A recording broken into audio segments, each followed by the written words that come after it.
update po tayo. Kasama po natin si kaibigan ngayon guys. Nakita po nila ngayon po sa kanilang kaharian tungkol po sa mangyayari dito sa ating mundo. Kaibigan, ano po ito? Prediction na naman? Hindi po daw ito prediction. Ano po inyong nakikita?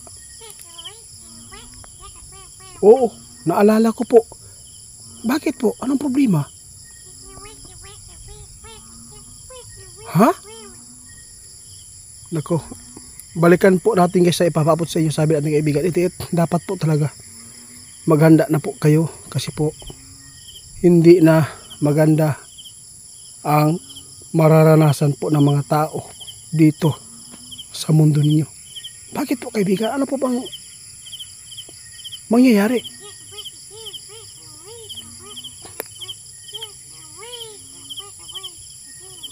Patay. Dapat po talaga guys, no, yung sinasabi po nila, no, na huwag tayong umaasa sa ibang bansa. Dapat po tumayo tayo ng sarili po nating gagawin. Kasi nakita ng ating kaibigan ngayon guys, mas lalong mararanasan po ng taga Pilipinas ang kakulangan po. Ano po bang ibig sabihin po inyong kaibigan? Tulad ng pagkain? Mas lalong maraming magugutom dito guys. Pero mas maganda na lang siguro kaibigan, no? Ay paabot po niyo yan.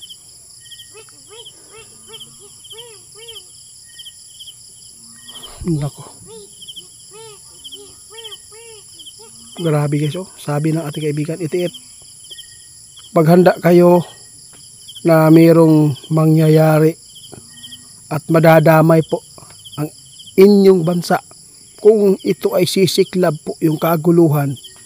No, akala ko kaibigan, si Trump na po yung makapagbigay po ng solusyon sa problema po. Pero oo, mas maganda din po yan kaibigan na hindi maganda, no, na tayo ay umasa, no? Mas maganda po yung ginawa niya guys, no? Pero marami pong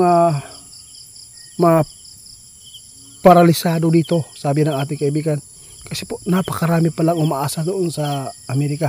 Natakot si kaibigan po ngayon guys, mas lalong maraming makaranas po ng hirap ng hanap buhay dahil po sa kanilang nagita po dito sa ating mundo. Lalo na yung meron pong mga namumuno ngayon na ayaw nang magbigay po ng mga tulong dito sa atin.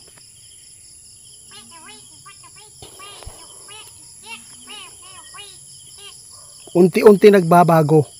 Ito po yung sinasabi natin kaibigan guys. Kaya dapat po talaga, no, na samtang sayo pa, hindi po tayo pwede umaasa sa ibang bansa para po wala po masabi po yung taga ibang bansa dito sa Pilipinas.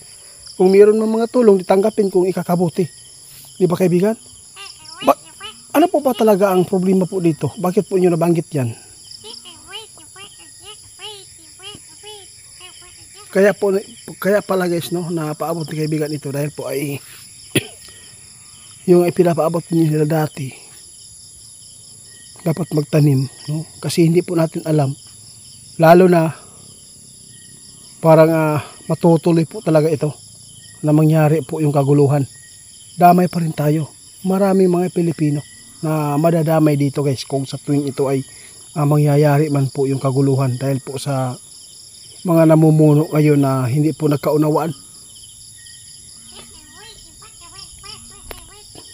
Oo, salamat po sa advice.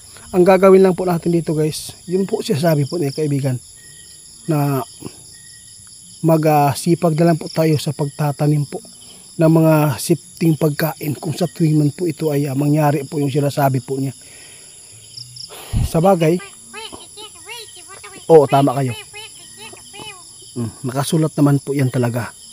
Ibig sabihin nito, kapag ito ay mangyayari na ulit, ibig sabihin yan malapit na talaga na yung sinasabi po ng ating kaibigan na pumarito po yung Panginoon. Kaya sa lahat po na makapanood, na sana po ay makuhaan po ninyo po itong idea yung sinasabi ng ating kaibigan. Natakot po si kaibigan na lalo na po ngayon ay hindi po nagkaunawaan po talaga, no, yung mga namumuno. Sana po hindi po madadamay po yung Pilipinas. Oo, tama. At saka huwag umasa po sa ibang bansa. Nakita ni kaibigan karon guys na mayroon pong problema na mangyayari. Mas lalo pong mahihirapan po ngayon yung mga Pilipino dahil po sa kakulangan po, no, ng mga tama, oo, sa kakulangan yun guys, no, sa mga gobyerno na nagtanaw ba sa mga tao na nasa baba ngayon na gusto po nila talaga na maganda po yung pamumuno ng ating bansa. Sana walang kurakot. Kasi po ang iniisip po nila, yung sarili lang po nila talaga guys. Na mga,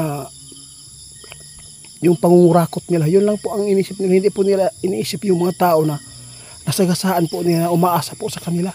Lalo na po ngayon, na marami po tayong nakukuhang mga chat po sa atin, kung ano po daw ang mangyayari kung si Trump po, yung nakaupo ngayon, ay sinasabi po nila na parang alisin po yung foreign aid.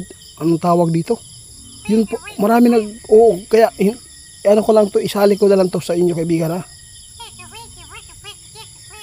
Sabi nila marami po daw talaga na maparalisado.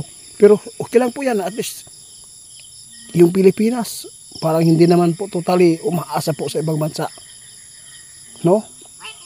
Pero nakakaawa po talaga tayo guys, kasi po mahina tayo eh. Yun po ang problema. Kahit sino nga gusto nga manakop sa atin dahil po sa kakulangan po natin, wala tayong panglaban. Nakakatakot lang po talaga yung mga binabanggit ni kaibigan, yung sinasabi po yung gira. Yun po ang pinakamalaking problema. Maranasan po natin yung tagutom. Pero yung taga-bundok, kapag ay mayroong mga pananim, okay lang po yan, mabubuhay yan. Oo. Ang delikado po dito, yung syudad lang, no, na hindi po sanay sa bundok. Kaya sa lahat po na makapanood sa ating video, ipinapauna po ito ni kaibigan dahil po nakikita nila na mas lalo talagang pasama talaga yung mundo natin. Hindi na po maganda ang takbo. Kaya dapat po kapit na lang tayo sa Diyos. Salamat po kaibigan sa ipinapabot po inyo ng mga impormasyon na mangyayari pa dito. Salamat. Oo, sana po ay kung sino man po yung makapanood sa atin, pakishare na lang to guys. Dapat po talaga magtanim tayo kasi hindi po natin alam. Lalo na po ay hindi po nagkaunawaan po doon sa ibang bansa ngayon yung mga presidente. Kasi kahit nasa malayo po yung kaguluhan, damay pa rin tayo.